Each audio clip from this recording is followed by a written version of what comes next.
Hello everybody, this is JP3 here, and you're watching my updated and current PB for the Maw, running it Deathless John Wick style.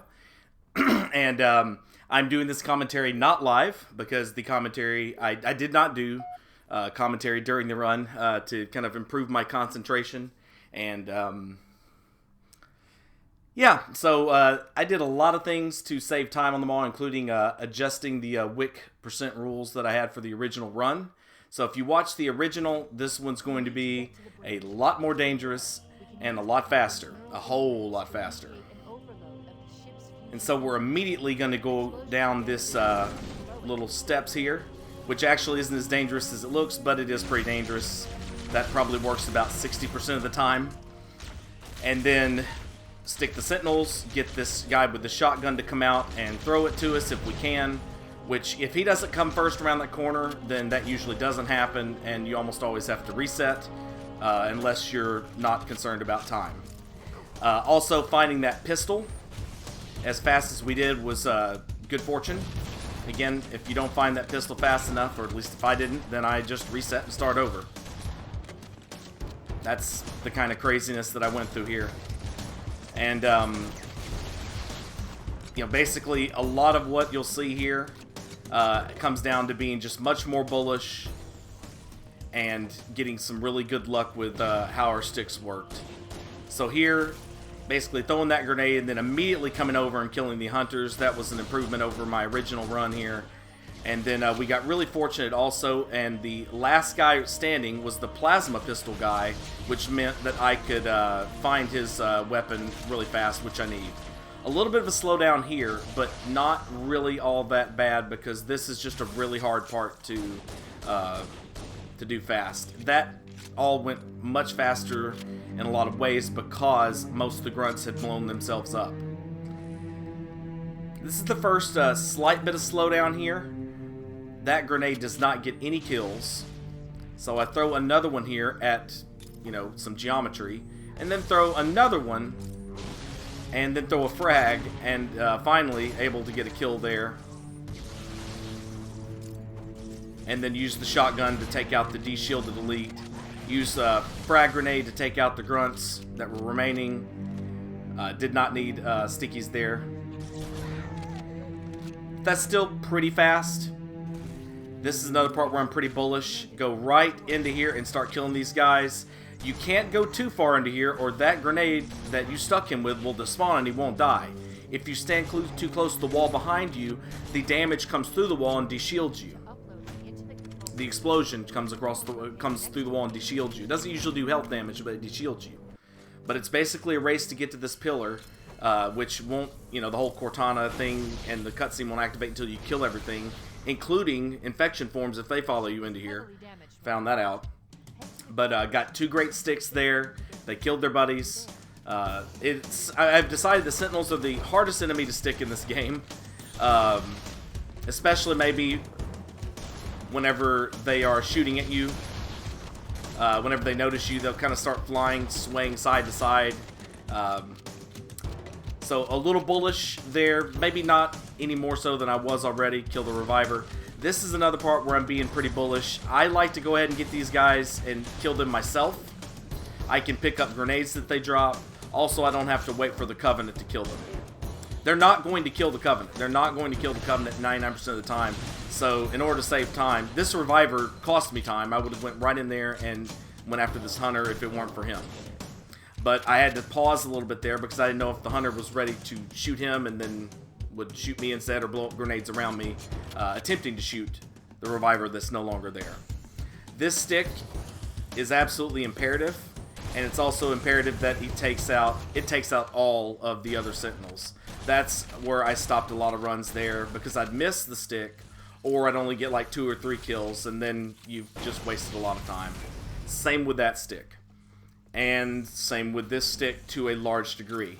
This one actually does an extremely good job. It takes out Blood and Sentinels, and makes this a lot easier than otherwise would be. So as you can see there again, like once you stick a Sentinel, it's RNG as to whether or not it runs towards his buddies or away from them. Here, these two grenades were just very well placed. I missed the jump there. Lose a little bit of time, but I get this jump here, so I don't have to worry about the ladder, which I hate. This is another stick here. If you get both of them with the stick, like I do here, it saves a lot of time, probably 5-10 seconds. But maybe even more here, because then you don't have to shotgun them, which draws these guys faster. Here, I can go ahead and start killing them now, and just get through here. They just continually spawn around that corner for a very long time, as long as you're not past this line. Well, a line that probably is somewhere around where that door is. But we can go through there fast. I lost a lot of runs just dying there to chain explosions. And instead of waiting for that grunt, we just go immediately and stick that guy who's unaware. Then we kill this grunt. Take the grenades that are all laying over here. We can be pretty liberal with stickies around this part because we know that there's a developer drop of stickies that's in that room. Now this is still a part where things can slow down. There's no way to really master this. There's a lot of Sentinel spawns that come through, and the hunters don't always have to show you their back, of course. See right there, he just will not do it. And so we're going to come over here and take out this, look at my shield, look at my shield. We're going to take out the Spec Obsolete. He took his stupid ass out himself, but destroyed all of that overshield that we had. So I wouldn't say that I play any differently as a result. So we're just trying to take out all the Sentinels here and get back there. I've decided at this point for the Wick run that what you do here is you get back here and finish off what's left. And you know what? If for some reason the Flood choose not to spawn here, and look, I take the time to do it. This is all theoretically time loss, but I want to make sure that it's clear. I'm not skipping anything that doesn't spawn behind me. And I have a rule against things that respawn behind you. And a Sentinel respawned behind me after I went back there and, you know, should have crossed whatever line that the developer should have put there to stop that spawn. But there is no line, I don't believe, for stopping that spawn. Maybe once you get into the engine room, but then again, by that time you've skipped everything. Here I take out this guy, and 99% of the time, if you take him out fast enough, nothing else comes through, which I'm perfectly comfortable with. But again, take the time, walk backwards, make sure that nothing else spawns.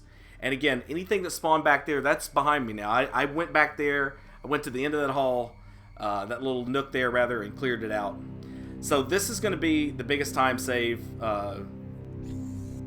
that I get here. So I'm going to do a grenade jump here, which I do none of for any of the other runs.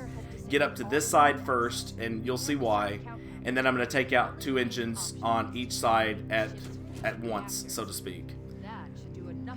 The little bits and pieces of geometry on those barrels can eat me. I got to this point a lot of times on really good time and just lost because I missed the jump due to those little bits and pieces of geometry. Almost missed that crouch jump there. Jumped a little too early. Trying to move fast because we're on a timer of sorts. Those stupid folding vents that are ridiculous and dumb and useless. You want to get to them when they're open and before that thing closes. And there we are. So, yet another early jump there. Almost missing the crouch jump. So, the biggest change, I would say, to the Wick % rules that I made for this level is one that I think just makes a lot more common sense. Is that basically once you get to the engine room, it's all about completing the objective and getting out of here. Once you get to the engine room, that's the goal. The goal is not to sit back and try to kill every Flood spawn that's going to come through. And the reason why is because you really can't stop those Flood spawns from happening.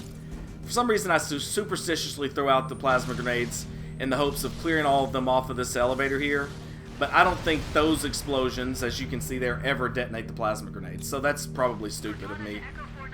My luck, I'll throw them into that room over there, and then right before that door shuts, the one explosion kicks another one out and, you know, sticks me on the ass.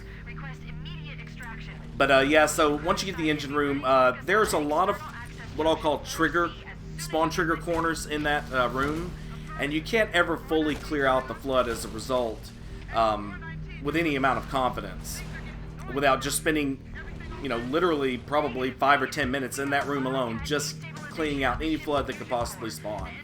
And so And that's somewhat of the same way we're going to look at the Warthog run too, in the sense that, notice how I don't wait there, but for some strange reason get this plasma grenade that's right in front of me and I have to stop. This Warthog run could be smoother, I'll go ahead and tell you that right now. But yeah, basically just making sure that we understand here that since we're on a timer, obviously we're not going to take out any enemies, take out all the enemies that can appear on this run. But one of the changes I made based upon the advice of a good friend of mine who certainly has a lot of experience running these levels, deathless but thoroughly, is that we're not going to stop for what basically is a set piece type cutscene there with Fohammer. And the reason why we're not going to stop there and take out those Banshees is because the Banshees are invincible for too long a period of time. You know, they're invincible for too long a period of time. The timer starts back up usually about the time they're suddenly damageable. And what often happens, and is almost, in my opinion, almost purely RNG, is that once you take out one Banshee, the other one can bug out really fast and be out of the range of your turret, whether below the bridge or well above you. And it's just a big time waste there. And I don't think that kind of RNG to clear out the enemies that appear in a set piece is really something you should have to worry about, even in a whip % run. So we're just going to focus on, once we get to the engine room, focus on the objectives. It does make this type of run less distinguishable from a pure speed run. But at the same time, I think that it just makes more sense. It's kind of more in the spirit of running the game as it was intended, and maybe running the game a little faster, even if it kind of is less in the spirit of a Wick run, to really just get kind of objective focus once we get to the engine room. So anyway, about this run. So Warthog physics are really random in my opinion. Notice how when we come off of these jumps, we're just automatically angling downward. I do not know why the Warthog does that, and I don't know how to stop it. When I started running, I noticed that. When I started Warthog running, I noticed that it's doing that. I automatically assume I'm going to die at the big jump up here, because again, I don't know how to stop it from doing that. But sometimes I'll go through the Warthog run and it'll never happen. So I'm feeling like when I'm running this, that I've got quote-unquote bad Warthog physics on a really, really solid run time-wise. And I was really skeptical as to whether or not I'd even be able to complete this. But, and I noticed how I overshot that. Total rookie mistake there. There's little bits and pieces of time saving, like half of it is during the Warthog run. I admit readily that I am not an expert at making the Warthog run a speedy and safe and non-stupid looking one with stuff like that. So again, I'm fully expecting the Warthog to tump over and kill me on this jump here. But for some reason I straightened up and was able to get it to do exactly what you want it to do. You can't do 360 swag with the controller. I've tried. I tried to learn how to do it. I'm sure it's possible, but I don't think it is. Very easy to do it all. But we get to this point here. I always try to keep that little blue arrow in the middle of the screen centered on where I want to go. That's one of my secrets or tips to running to using the Warthog in this game. I got out early there.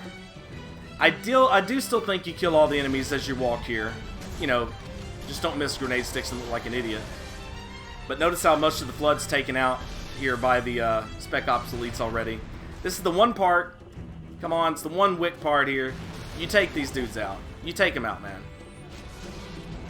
And then you hop over here and you leave in the best and fastest time I have ever ran the Maw on a Wick % deathless type run. We're cutting it close. And so I'm going to lower the volume and talk through this ending as much as I can, and then you guys can skip to the end if you want to see the time. But the time is 13:32. Very, very fast. Definitely cost me several hours of running the game for testing purposes, and then several hours failing before finally succeeding. And again, the biggest thing that makes this fast is being dangerously bullish in the early parts, landing the sticks on the Sentinels, having the Sentinels behave well, so you kill all of them that are in a grouping, whether it's 2 of them together, 4 of them, 5 of them, 6 of them. There's several spots along the way where I hopefully pointed it out. If all that doesn't happen, then you can't get a run this fast unless you're saving time in some major way elsewhere. And so, a lot of luck, a lot of skill, a lot of being very bullish, especially with the early enemies. And in some places where, you know, it's actually surprisingly not all that dangerous most of the time. And that's how it works. That's how you do it on the Maw, fast. And I think, again, a lot of time save, probably a good, I don't know, maybe a good 2 minutes of the time save came from running the engine room with much more of a speedrunners type mentality. Opening both shafts, rocketing both engines on one side at the same time, and then having the part where you actually leave that door, making sure that's the second set of engines that you take out, which requires the grenade jump, unless you want to go all the way around to those stairs that are way over on the other side of the room. And so yeah, didn't use grenade jumps at all during any of the CE levels until just then. You know, that was the first and only one that I'll probably ever use.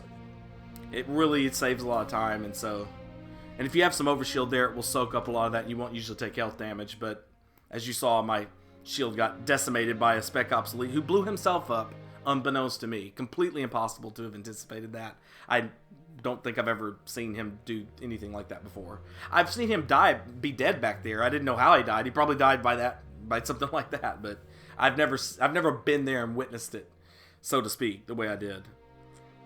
But anyway, so yeah, this is the Maw, my PB, and I probably won't try to improve on this, maybe ever.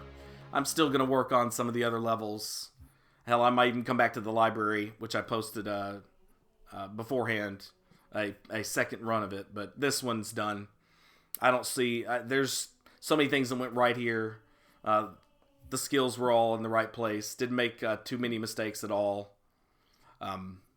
Really, really solid run. The Warthog run's the only thing I would really improve in a grander sense. But anyway, guys, well, hope you enjoyed this. If you stuck around for this rambling finish to the commentary, I appreciate it. Enjoy the rest of your day.